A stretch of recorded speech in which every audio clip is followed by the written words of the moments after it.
この動画はディジキーの提供でお送りします。こんにちは。今日はマルチバイブレーターを作ります。これです。こちらがマルチバイブレーターの回路になります。正確には非安定マルチバイブレーターです。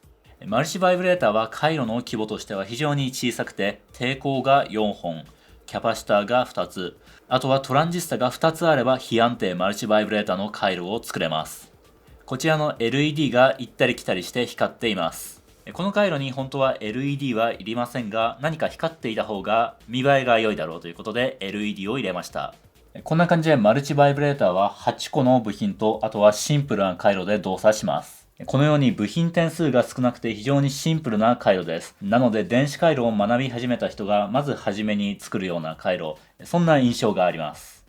ただ回路はシンプルなんですけど、その動作を理解しようとすると少し難しい点もあります。ですから今日はマルチバイブレーターの回路を作りながらその動作を学ぶ、そんな動画にしたいと思います。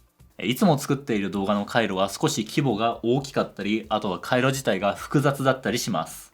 今日は規模の小さな回路をみんなで作って、ワイワイ楽しみながら学習する、そんな動画です。毎度のことですが、部品はディジキーから購入しました。スポンサーです。これが非安定マルチバイブレーターの回路です。抵抗が4つ、キャパシターが2つ、電解コンデンサーです。あとは NPN のトランジスタが2つ、合計8個の部品を使います。この回路を理解するためには、キャパシターとトランジスタの動作が分かっていれば OK です。まずキャパシターについてです。キャパシターを充電しています。ここにスイッチがあって A か B どちらかを選べるようになります。スイッチを A の方に倒してみます。そうするとキャパシターの電圧、このキャパシターの両端の電圧は上昇し始めます。十分に時間が経つとキャパシターの電圧は電源の電圧と同じ電圧になります。つまりここが V ですね。キャパシターを充電した後、スイッチが A、B どちらにもくっついていない状態を考えたとします。そうしますとキャパシターの電荷は逃げていきませんので、電圧はずっと一定のままです。つまり電圧は不変です。その後スイッチを B の方に接続します。そうしますとキャパシターの電荷は R を通して放電し始めます。なのでキャパシターの電圧は低下します。こんな感じです。ずっと B の状態を維持していればキャパシターの電圧は最後は 0V まで低下します。次はトランジスタです。NPN のトランジスタを使います。ベース、コレクター、エミッタです。バイポーラジャンクショントランジスタはベース電流を増幅してコレクタ電流を流します。この図に書いたんですけど、横軸がトランジスタのベースエミッタ間の電圧、縦軸がトランジスタのベースに流れる電流です。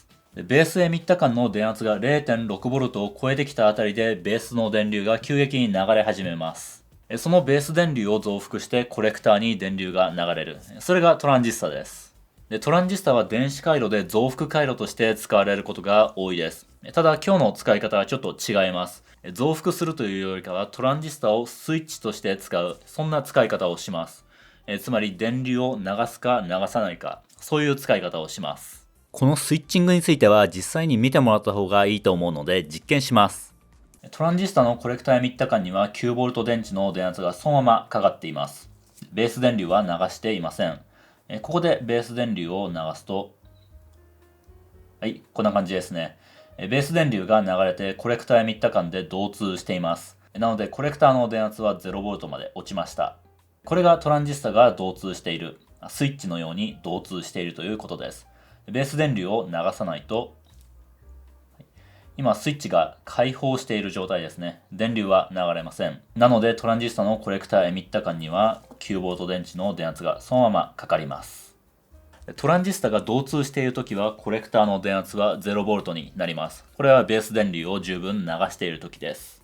ベース電流を0にした場合は導通しませんので、コレクターの電圧はこの電源電圧、先ほどですと 9V と同じ電圧になります。こういったスイッチングの動作がマルチバイブレーターの回路では重要です。この後出てきますが、マルチバイブレーターの回路ではベースエミッタ間の電圧が負になる期間があります。ベースエミッタ間が負になるとベース電流は流れませんので、結局コレクターエミッタ間は導通しないことになります。早速ブレッドボード上で回路を作ります。今回使うトランジスタはこちらです。PN2222A と呼ばれるものです。NPN のよくあるバイポーラジャンクショントランジスタです。抵抗は今回 4.7kΩ と 47kΩ を使います。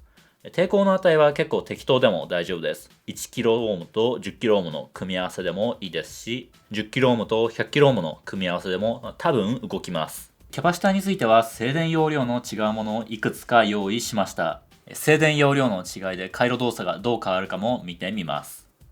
これが組み立てる回路です。トランジスタのコレクタに接続される抵抗は 4.7kΩ。2つとも 4.7kΩ です。トランジスタのベースの方に接続される抵抗は 47kΩ に設定しました。ここにある電解コンデンサーについては後でいろいろ種類を変えてみます。ちなみに極性があるので注意します。コレクタの方をプラスにします。抵抗。これは 4.7kΩ。次は 47kΩ。LED 先ほどの回路にはついていませんでしたが、コレクターの抵抗と直列に入れてしまいます。電解コンデンサはとりあえず10マイクロにします。極性にだけ気をつけてください。で、トランジスタ。足の並び順だけ確認してください。ECB か EBC か。トランジスタによって足の順番がバラバラなことがよくあります。最後にトランジスタのベースの部分に行くクロスしている配線です。こんな感じでクロスしました。ホワイトボードの回路構成と同じにしました。抵抗が4つあって、ここにキャパシタ、そしてトランジスタが2つです。先ほどの回路には LED はありませんでしたが、コレクターの部分に直列に接続しています。回路が完成したので電圧を加えてみます。いきます。こんな感じで LED が光ったり消えたりというのを繰り返しています。これは LED が光った方のトランジスタが導通していて、もう片方の消えている方のトランジスタは導通していません。2つのトランジスタが導通するしないを交互に繰り返しているわけですね。どちらか1つがずっと安定で導通し続ける、もしくは導通しないという状態は取りません。ずっと行ったり来たりしています。なので非安定のバイブレーターと呼びます。ちなみに LED は非安定バイブレーターの動作を分かりやすくするために入れていますが、LED はなくても OK です。ただ LED がないと外から動作しているからちょっと分かりにくいですよね。今は 0.5 秒くらいの間隔で点滅を繰り返していますが、ちょっとキャパシタを変えてみますか。今10マイクロファラドのものがついています。これを220マイクロファラドのもう少し大きなものに変更します。そうするとどうなるか。電源を入れると、非常にゆっくり消えていって、つきましたね。反対側もゆっくりになっていって、またこちらが消えて、で、パッとつくと。反対側もゆっくり点滅、消えて、で、また光ると。先ほどの静電容量の小さい電解コンデンサーと比べたときに、この周期がかなり遅くなりましたね。キャパシタの静電容量を大きくすると、点滅の周期が長くなるようです。つまり発信の周波数は低くなります。もともとついていた10マイクロファラドのものを220マイクロファラドに変えると、周期が長くなるということが分かりました。次はもともとついていた10マイクロファラドからさらに小さいものにします。例えば次はこちらの 0.47 マイクロファラドのものを使ってみます。電池をつなぐと、はい、2つともなんか連続して光っているように見えますけど、わかりますかね？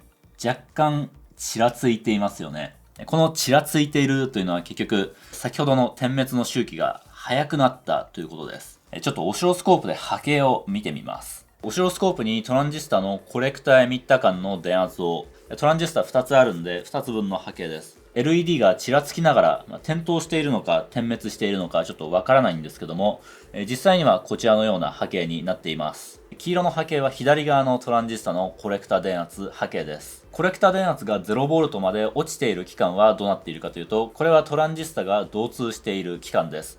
なので LED は光っています。で、その後コレクタ電圧はどんどん上昇していきます。これはどうなっているかというと、トランジスタが導通しないようになっているわけです。なのでこの期間では左側の LED は点灯しません。で、その光る、光らないをどんどん繰り返していきます。ちなみに周波数は 43Hz です。ちらつきますよね。電解コンデンサーをもともとついていた10マイクロファラドに戻しました。点滅の周期が遅くなっていますが、トランジスタのコレクターエミッタ間の電圧はこんな感じで動作しています。LED の点滅具合と、あとはトランジスタのコレクターエミッター間の電圧の波形を見てみると、トランジスタが導通しているか、していないかが分かりやすいのではないかと思います。一番最後の波形、これは電解コンデンサーを220マイクロファードに変えた時の波形です。非常に動作はゆっくりになっています。この左側のトランジスタのコレクタ電圧が 0V まで落ちたので、こちらの LED は光っています。次、赤色の波形ですね。こちら側のトランジスタのコレクタ電圧は 0V なので光って、で、またこちらの LED が光ると。こちらのトランジスタが導通して LED は光る。次、反対側のトランジスタが導通して LED は光る。次、また反対側のトランジスタが導通して LED は光る。また反対ですね。反対側のトランジスタが導通して LED は光る。それを繰り返していきます。周波数が低くなっているので、だいぶ分かりやすくなっています。実験でやったように非安定マルチバイブレーターの大まかな動作は分かりました。このトランジスタが導通するしないで、コレクターの端子電圧が 0V か、それとも電源電圧になるか、そういった動作になります。トランジスタが導通しているときは、コレクター電圧は 0V になりますので、この経路で電流が流れて LED は光ります。この回路を見てみるとトランジスタのベース端子がそれぞれクロスしています。それぞれの部品に名前を割り当てました。こちらの Q1 の動作は Q2 の動作によって決まりますし、反対側に Q2 の動作はなぜか Q1 の動作によって決まってしまいそうです。これはトランジスタのベースに接続される線が相手側の回路につながっているからです。これからこの回路の中身の動作について話したいんですけども、重要な点が3つあります。まず1つ目がキャパシターの電圧です。2つ目がトランジスタのベースの電圧です。ベースの電圧というよりかはベースエミッタ間の電圧です。トランジスタについてはベースエミッタ間の電圧が 0.6V を超えるとベースに電流が流れ始めて、でそのトランジスタの増幅作用によってコレクターの電流が流れ始める。それとは別にトランジスタのベースエミッタ間の電圧が 0.6V より小さいときは電流は流れません。ベースエミッタ間の電圧が負になっても同じです。電流は流れません。なのでトランジスタは導通しません。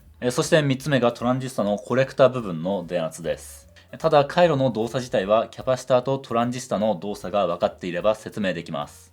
とりあえず回路の動作を説明していきます。この発光ダイオードは邪魔なので消してしまいます。回路がどういう風に動作するかを説明していきますが、まず前提条件を決めておきます。簡単のために電源電圧は 5V にしました。まずこの回路がすでに発信している状態に入っているということは前提です。つまりトランジスタの Q1、Q2 が導通したりしないを繰り返している。そういった状態に入っていることを仮定します。トランジスタについてはベースエミッタ間の電圧が 0.6V で導通する。0.6V より小さい時は導通しない、そういった特性を持っているトランジスタとします。まず Q1、Q2 がそれぞれどういう状態になっているかです。Q1 は導通していない状態を、Q2 は導通している状態を仮定します。まずトランジスタの Q2 は導通しているので、ベースエミッタ間の電圧は 0.6V です。Q2 のベース電圧は 0.6V なので、このキャパシターのこちら側の電圧も 0.6V になります。一方で Q1 は導通していません。なのでここの電圧は 5V になります。キャパシタにどれくらいの電圧が充電されているか、本当は 4.4V ですけど、計算するのがめんどくさいんで 5V に設定します。C2 の電圧ですが、この時点ではまだちょっとわからないということにしておきましょう。C2 の状態ですが、何か適当な電荷が溜まっていて、その電圧を持っているとします。C2 のプラス側電極の電圧は 0V。なぜかというと Q2 は導通しているから。C2 の反対側の電圧はグラウンドを基準にすると 0.6V より小さいです。これはなぜかというと Q1 は導通していないから。この前提の状態でスタートします。まず Q2 は導通していますので R4 からこういうふうに電流が流れているわけですね。この状態だと先ほど接続していた LED は光っていたわけです。次に R3 に流れる電流の経路ですが、このようになります。R3 を通って C2 に流れて、最後 Q2 を通る。C2 のプラス側の電圧は 0V です。C2 の反対側の電極の電圧はどうなっているかというと、R3 から C2 に向かって電流が流れていきます。ということは、この C2 のこちら側の電圧は上昇しようとしています。つまりどういうことかというと、Q1 のベースの電圧を 0.6V より高くしようとする方向に充電されているわけです。一応 Q2 は導通していますので、R2 から Q2 のベースに電流も流れていますが、ちょっとごちゃごちゃするので書きません。この状態がしばらく続くとどうなるか、C2 は充電され続けていますので、Q1 のベース電圧が 0.6V に到達します。そうすると Q1 が導通を始めます。なので VBE が 0.6V になって Q1 は導通します。書き直します。そうしますと Q1 は導通を始めます。なのでコレクターの電圧は 5V ではなくて 0V になります。電源から R1 を通して Q1 に電流が流れます。この次が一番重要です。それは何かというと、このキャパシターのマイナス側の電位です。このキャパシターのマイナス側の電位は Q2 が導通するかしないかを決めます。C1 にはもともと電荷が溜まっていて 5V 分電荷が溜まっていたわけです。こちらのプラス側の電極が 0V に一気になりましたので、反対側の電位がですね、マイナス 5V になります。なので Q2 のベース電圧はマイナス 5V になります。ここの電圧がマイナス 5V です。同様にここも書き換えてしまいます。ベース電圧はマイナス 5V です。Q2 のベース電圧が一気にマイナス 5V になったわけですから、Q2 に流れている電流は流れなくなります。電流の経路を消します。C2 の電圧についてですが、ベース電圧が 0.6V なので、こちらも 0.6V のはずです。Q2 は導通しなくなりましたので、コレクタ電圧は 5V になるはずです。なので、キャパシタの両端の電圧は 5V になります。実際には 4.4V です。Q2 が導通している状態から導通していない状態に切り替わる瞬間に、この R4 から C2 に電流が流れて充電されます。なので、導通が切り替わる瞬間に、一瞬だけこのベースに結構な大電流が流れるわけですね。ただ充電が完全に終わった後は C2 には電流は流れません。R3 から Q1 にベースの電流を供給します。今この状態はこの回路の説明を始めた時から完全に逆の状態になっています。はじめは Q2 は導通していますが、今は Q2 は導通していません。で、一方で Q1 はどうかというと、説明を始めた時は導通していませんでしたが、今は導通しています。これで完全に状態が切り替わりました。で、次にどういう風になるかを考えるんですけども、R2 から C1、Q1、こういった経路で電流が流れます。この C1 に流れる電流はマイナス 5V の電圧をさらに大きくしようとする、つまり正の方向にするような充電する電流になります。つまりプラス 5V まで充電するような電流が流れるわけですね。このまましばらく放置するとどうなるか、キャパシタの電圧がどんどん低下していきます。両端の電圧が低下していきます。一方で Q2 のベース電圧はどんどんプラスの方向になっていくわけですね。そして Q2 のベース電圧が 0.6V になった時点で Q2 は導通します。ここが 0.6V になると。C1 の電圧も書き直してしまいます。この電圧も 0.6V になります。Q2 が導通するのでコレクター電圧は 0V になります。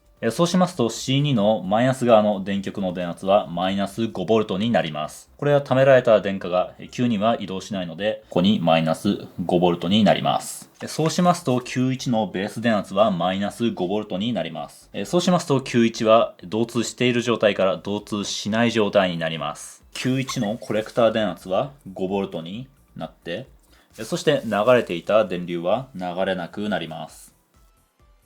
Q1 が導通している状態から導通していない状態に切り替わる瞬間に電源から R1、C1、そして Q2 のベースに電流が流れて C1 は 5V まで充電されます。で、今のこの状態というのは回路の説明し始めた一番最初の状態です。最初 C2 の電圧は分かりませんでしたが、この状態を見ると 5V に充電されていて、そして Q1 のベースの電圧はマイナス 5V です。一番最初の状態に戻ってきましたので、この回路の説明をもう一度繰り返せば動作が反転して、で、反対側のキャパシタが重放電されて、それを繰り返して、で、また一番最初の状態に戻ってくると。そういった状態を繰り返します。この動画を見て一発で理解するのは少し難しいかと思いますが、3回くらい繰り返して見ていただくと、よく理解していただけるのではないかと思います。ということで今日のスポンサーの紹介です。ディジキーです。皆さんご存知の通り、ディジキーは電子部品の販売業者です。もちろん一見も愛用しています。今日はディジキーで部品を注文するときに使える便利な機能を紹介します。見積もりマネージャーです。ディジキーでは注文する部品をプロジェクトごとにまとめられるマイリストがあります。そのマイリストの中の一つの機能が見積もりマネージャーです。マイリストにある部品を見積もりマネージャーで変換します。そうしますとこんな感じで見積もりができますが、見積もりマネージャーの何がいいかというと、見積もりを取った時点から30日間は価格が変わりません。しかも見積もりの番号があればこの固定価格の状態で仕事仲間と共有できます。これはなかなか便利です。こんな感じで見積もりマネージャー、皆さんもぜひ使ってみてください。